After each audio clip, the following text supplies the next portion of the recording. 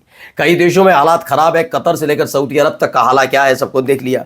Iran के deputy तेल मंत्री ने कहा जिन ऑयल फैसिलिटीज को नुकसान पहुंचा था वहां अगले ही दिन हमारी फोर्सेज को तैनात किया गया, कॉन्ट्रैक्टर्स को तुरंत बुलाया गया और रिकंस्ट्रक्शन वर्क शुरू कर दिया गया। यानी कि नुकसान तो हुआ ईरान को इस पूरे संघर्ष में, लेकिन उसने अपनी तैयारी पूरी तरह से कर रखी थी। उसे मालूम था आने वाले वक्त में नुकसान पहुंचाया जा सकता है और इसीलिए उसने ये तैयारी की थी।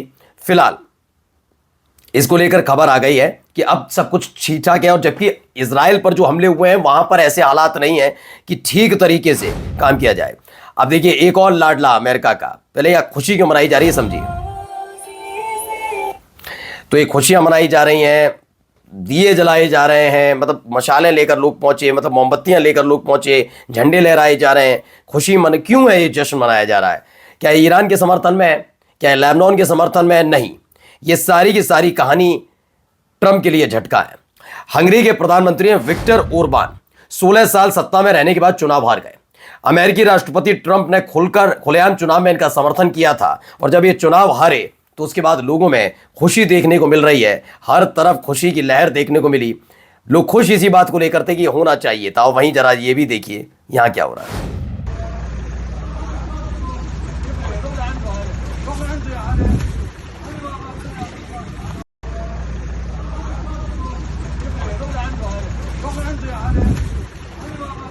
तो Israel has done this with south Lebanon, दक्षिणी लेबनान में कुछ ऐसा कर रहा है, ऐसे हालात बन रहे हैं, हर तरफ ऐसे हालात बनते नजर आए। और इस हालातों के बीच एक और तस्वीर, एक और वीडियो।